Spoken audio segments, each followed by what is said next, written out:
মন্দিরাকে একটা প্রণাম জানিয়ে এসো। এইবার আপনাদের সামনে বিভক্ত আসন, বিভক্ত জানুশিরা আসন। সামনেটাকে করে না, তার পেছনটা করে। এইখান থেকে বিপরীত পশ্চিমোত্তর আসন।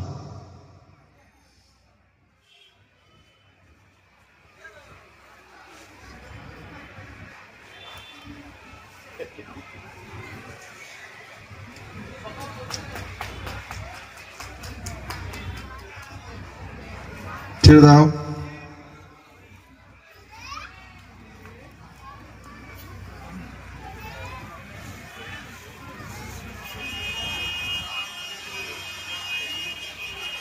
এবার করছে পূর্ণ ধনুরাসন।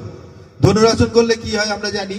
আমরা এই আসন যখন করি, দেখুন এই টোটাল বডি ওয়েটটা গিয়ে আমাদের স্টমাকের উপর চাপ পড়েছে, তাহলে স্টমাকের এক্সারসাইজ হচ্ছে, তাহলে স্টমাকটা শক্তিশালী হচ্ছে, তার ফলে কি হচ্ছে আমাদের ডাইজেস্টিভ সিস্টেমটা একদম খুব স্ট্রং হয়ে যাচ্ছে।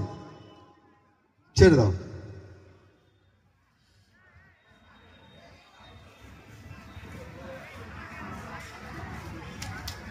পূর্ণ ষোলশ আসন।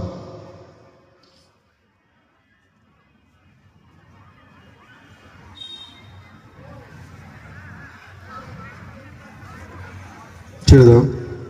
ওইখান থেকে পূর্ণ ষোলবাসন থেকে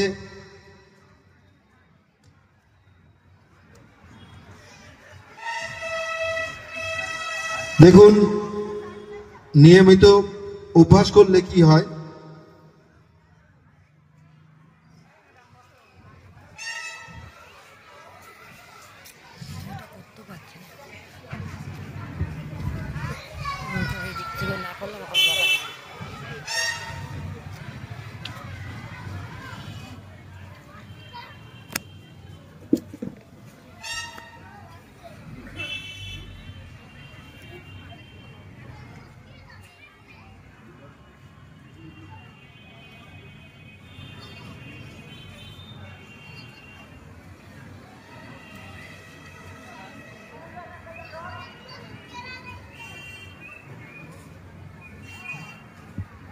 ডিম্বাসন।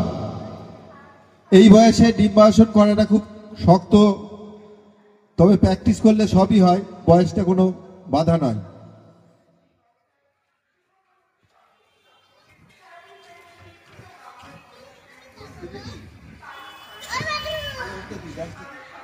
কি নাম যেন?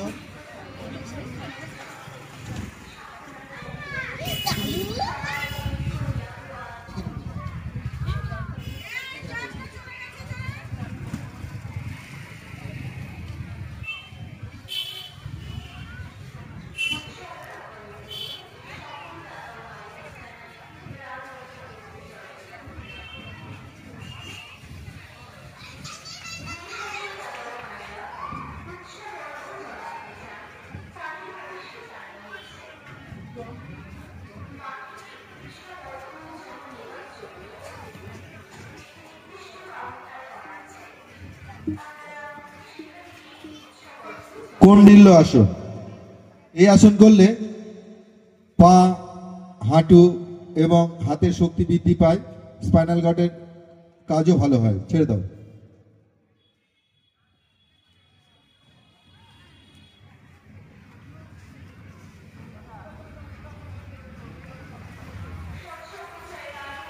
তাণ্ডব আসন।